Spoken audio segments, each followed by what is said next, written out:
Gamer Truth here, and it's time for more Otaku Evolution.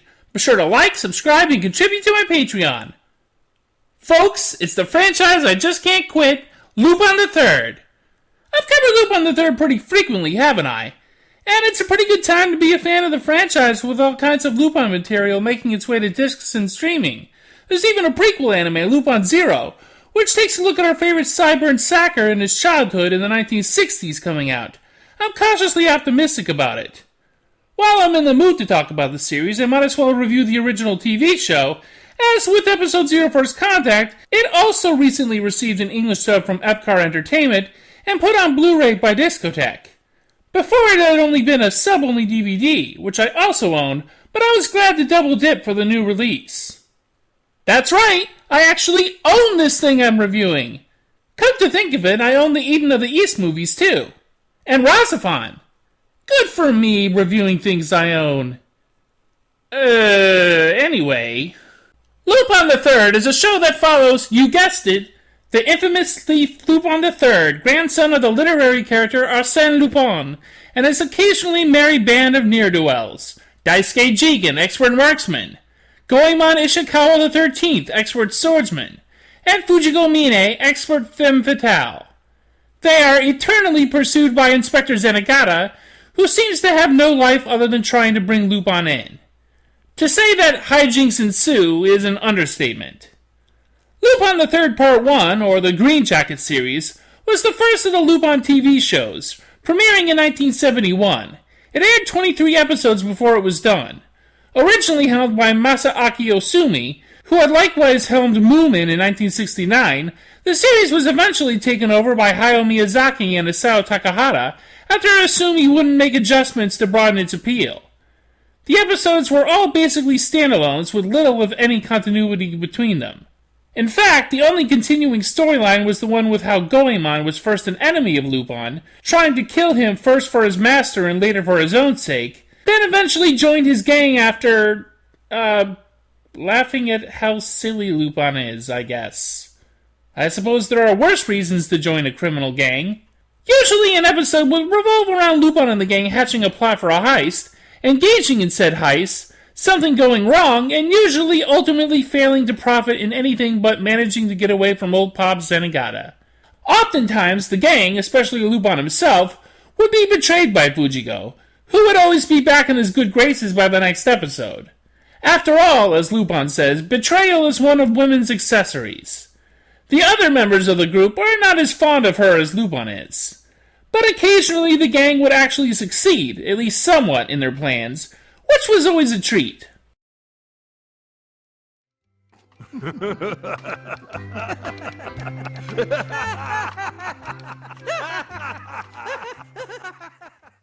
The first few episodes of Lupin III Part 1 have a much different mood to it than the later episodes. Owing to Osumi's preference for the manga material and attention to detail, there's more of a sense of groundedness and a bit of a darker edge to everything. There's kind of a devil-may-care, almost mean-spiritedness to it, much like the original mangaka Monkey Punch's own work. I think this is personified in my favorite episode of the series, which I'll get to later. The problem is, aside from the episode in question and a couple of others, the actual storytelling quality in the first episodes are a little weak. The Lupin group isn't well established as thieves at the beginning, so it just seems like they're getting into these scrapes with colorful antagonists for no good reason. It's not even until episode 8 that the full gang starts working together on heists. The later episodes, the ones that were directed by Miyazaki and Takahata, had a more cheerful, upbeat quality to them. Lupin and the gang were jolly old thieves, more likable fellows that you might want to share a drink with. And we're getting into messes that were a little lighter, sillier, and family-friendly. I'm speaking generally, of course. There were still darker moments in there, but regardless, it seemed like everybody kind of lightened up. But also the storytelling was more solid, consistent, and streamlined. In my view, the later episodes tended to be overall stronger, though there were still a couple of stinkers. And that brings me to the next thing, noteworthy episodes. While I feel like the first series isn't nearly as iconic as Part 2, nor does it have as many can't-miss episodes, there are still a few entries to highlight, both for good and ill. In an episodic show like Lupin without any actual themes, it's about all you can do in a review. I hate to start out with the best one, but it is chronologically the first of these I want to highlight. Episode 9, A Hitman Sings the Blues, is basically the apex of not only part 1, but one of the great heights of the franchise as a whole. A hitman named Poon, he's a bit of a hound, blows into town looking for Fujiko. He happens upon her just as she's helping Lupin pull off the heist of some secret papers, and Fujiko is gravely injured by the man's friend. Lupin has a doctor see her, but she's abducted by Poon and his partner. It turns out that Fujiko used to be Poon's partner in crime, and presumably lover, but she was forced to flee after betraying the organization they were affiliated with. Lupin is desperate to save the ailing Fujiko from Poon as time is running out.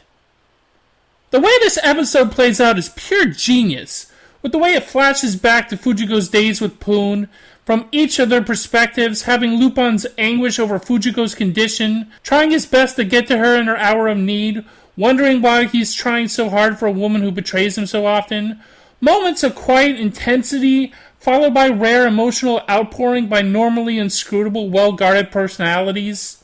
For an assuming episode, this one is shockingly balanced in edginess and strong storytelling. It's just a fine 20-something minutes of television. The kind of episode that must have served as a blueprint for how later works like Cowboy Bebop would handle animated drama. You don't see this kind of frank look at the relationship between Lupin and Fujiko very often in the franchise. It really impresses me every time I watch it. To me, it's the only 5-star episode of Part 1. Don't you dare say that again, Jigen! Wait, did you actually fall for her? Don't be stupid. Who'd fall for a woman like... All the time she betrayed me. Feel like they never happened. Lupin, it really feels like I'm starting to fall in love with you. Next up, Episode 11, When the Seventh Bridge Falls, wherein Lupin and Jigen are captured by a bomber looking to force the route for an armored truck to change to a route of his choosing. The two are forced to carry out his plan for him, or a young woman that the bomber captured will be killed. The man's plan is pretty good, but Lupin wants to do things in his own style. After the job is complete, Lupin wants to make the trade for the girl, but the bomber takes off with both her and the loot, leaving Lupin to act fast to get them back. And Lupin doesn't mess around.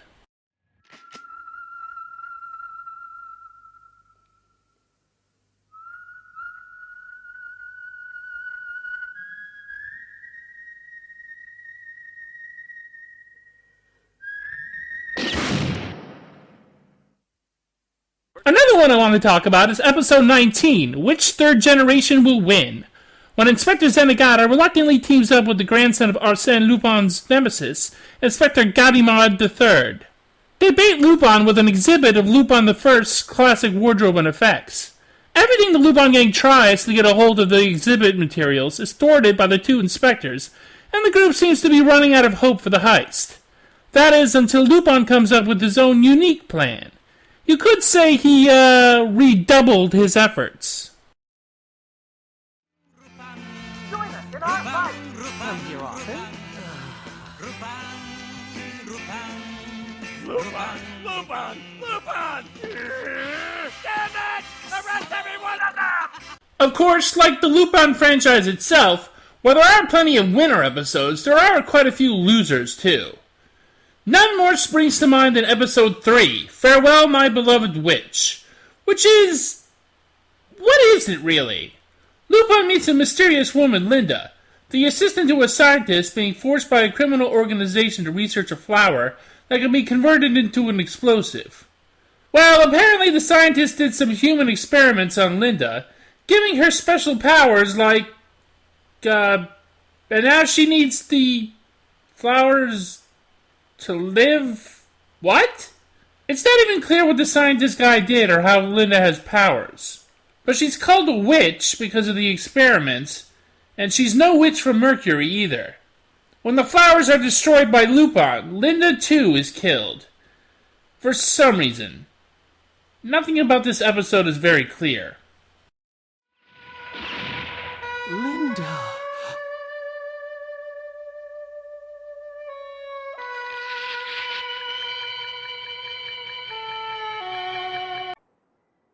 What the hell is that? I'm not a huge fan of Episode 20, Catch the Phony Lupin, either. Apparently this podunk village has been teaming up to commit crimes in the name of Lupin.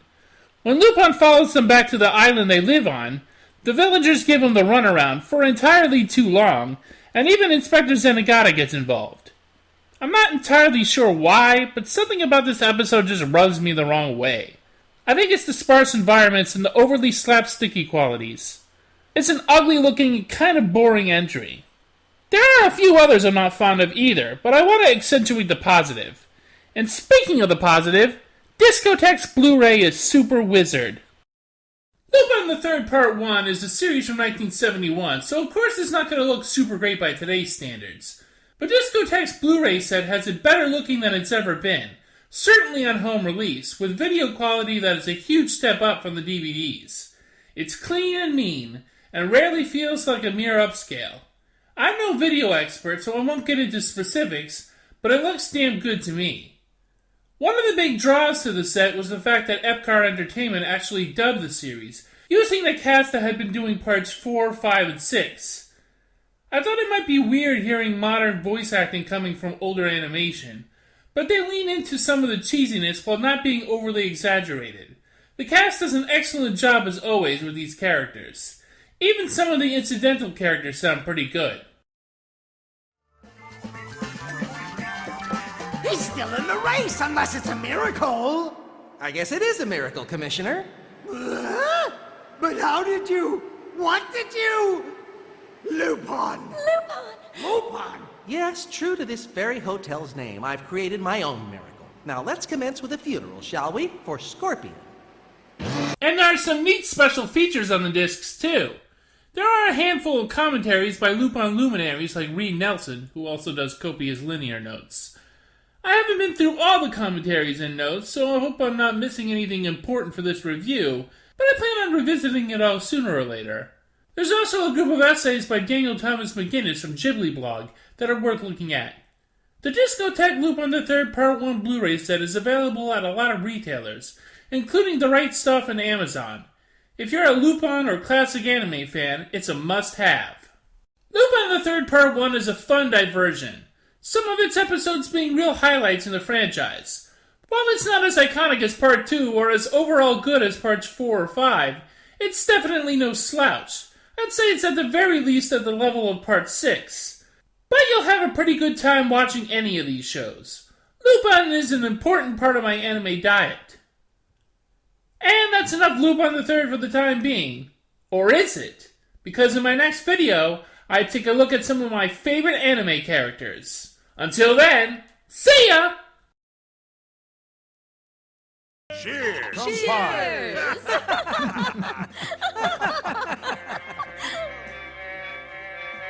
They're at it, all right. You're doing great work down there, Pops. We all believe in you. Should we get out of here before they come for us, Lupin? Sure, but let's toast to Zenigata. To Pops for all his hard work. It's not his fault he plays with the best. Cheers!